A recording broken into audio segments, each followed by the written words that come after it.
flip-flop. Topik yang terakhir untuk chapter 6 adalah D-latch ataupun transparent latch. Ini adalah gambar rajah untuk D-latch.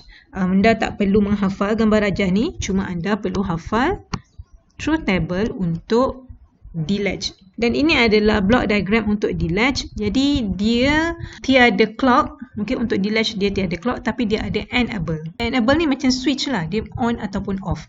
Bila enable equals to 0, okay, dia akan off the function of D flip-flops. Bila enable sama dengan 1, D flip-flop akan berfungsi seperti biasa. Apabila enable sama dengan 0 dan D sama dengan don't care, output adalah no change. Output dia sama saja dengan yang previous output, there's no change whatever the value of D. Dan apabila enable adalah sama dengan 1, so the D latch akan activate, output dia akan follow the value of the input. Ini adalah waveform untuk transparent latch ataupun D-latch tadi. Ini adalah enable dekat atas ni. The waveform yang pertama adalah enable. Waveform yang kedua adalah input yang masuk dan Q adalah output. Okay. Jadi kita tengok kat sini enable sama dengan 0. So the output dia tadi apa? Is no change. Okay. So initial value dia sekarang adalah 0. Okay. So output dia no change. Okay. Apabila enable sama dengan 1, output akan follow all the value of D. Jadi D punya value kat sini adalah 1. Okay, next. Pada masa ni, enable sama dengan 0. Okay, jadi output untuk Q adalah no change. No change compared to the previous punya value. Jadi previous value adalah 1. Jadi output sekarang ni adalah 1. Seterusnya, enable menjadi 1 semula. Jadi output Q perlu follow all the D inputs. Okay, apabila D yang masuk adalah 1, output dia kat sini mesti 1, Q. Kemudian output D sama dengan 0, output Q juga mesti 0. Kemudian input D sama dengan 1, output D mesti jadi 1. Input D jadi 0 dan output D jadi 0. Seterusnya, enable is disable equals to 0. Jadi value of Q mesti follow the latest output from the previous. So latest output from the previous adalah 0. Jadi value untuk D sekarang adalah 0. Itu adalah bagaimana cara kita melukis waveform untuk D-latch. Seterusnya, topik asynchronous input. SR punya flip-flop, JK flip-flop dan juga D inputs is called synchronous. Okay, saya dah terangkan tadi. Kerana output dia akan trigger apabila clock input trigger.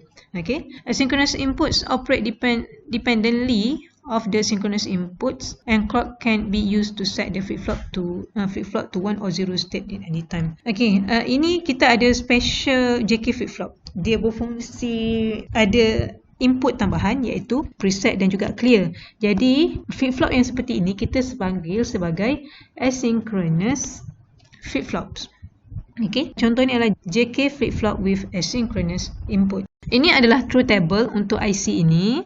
Okay, berdasarkan truth table, kita tengah lihat apabila preset sama dengan 1 dan clear sama dengan 1, flip-flop respond clock operation. Jadi IC ini ataupun circuit ini akan berfungsi seperti flip-flop yang biasa, JK flip-flop yang biasa yang saya telah terangkan sebelum ini.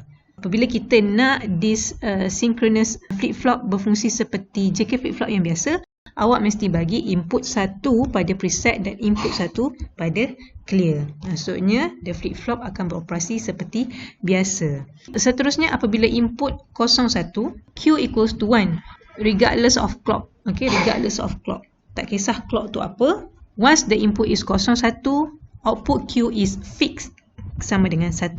Okay. Untuk input 10, regardless of clock, the Q output is always 0. Q dia fix sama dengan 0. Dan apabila preset dan clear, kita setkan preset dengan clear ni sama dengan 00. Apabila preset dan clear sama dengan 0, kita akan turn off this asynchronous flip-flop. Okay, sebab tu dia punya respon not used, tidak boleh berfungsi. Bagaimana kita nak lukis dia punya output? Okay. So input yang masuk bagi asynchronous flip-flop di sini adalah 1. Okay, dia bagi value 1. Untuk J dengan K, kedua-dua input yang masuk adalah 1. Tengok kat sini 5 volt kan? 5 volt the input voltage. So bila tukar kepada logic, dia akan jadi 1. Masuk kat sini 1, always 1. Okay, kita tengok preset dengan clear. Input of preset dengan clear. Okay, pada awal ni untuk the first, ini working in NGT so kita labelkan dulu dia punya NGT. Okay, untuk the first NGT, input yang masuk adalah pada preset adalah 1 1. Okay, apabila input yang masuk 1 1 dekat sini, clock operation berlaku seperti biasa, macam JK flip-flop biasa. Okay, so untuk first NGT, kita tengok apa input kat sini. Input adalah 1 1 dan input of JK flip-flop is 1 1. So ingat balik JK flip-flop punya truth table, bila 1 1 output adalah toggle. Opposite from the previous kan, jadi previous dia adalah 1, so dia akan jadi toggle iaitu 0. Okay, and then pada masa ni, sebelum next NGT, preset sama dengan 0 dan clear sama dengan 1. Okay, apabila preset sama dengan 0 dan clear sama dengan 1, output dia fix sama dengan 1. Jadi output akan naik menjadi 1 sampailah ke second PGT. Jadi kita akan update di sini. Preset dan clear sama dengan 1. Okay, dia akan berfungsi seperti biasa, clock function, dan input dia adalah 1 1, so dia akan jadi toggle. Okay, so next NGT iaitu NGT yang ketiga, preset 1 1, input 1 1, so dia akan jadi toggle, and then pada masa ni clear menjadi 0. Okay, so apabila input dia preset 1, clear 0, output dia adalah Q sama dengan 0. Okay, jadi pada masa ni Q akan berubah menjadi 0. Okay, pada clock yang keempat, kita tak boleh nak berfungsi seperti biasa kerana clear ni dia masih lagi 0. Value of clear adalah 1 0. Jadi output dia akan fix sama dengan 0 sampailah ke next NGT. NGT yang kelima baru kita boleh update kerana pada masa ni preset dengan clear dah kembali jadi 1 1.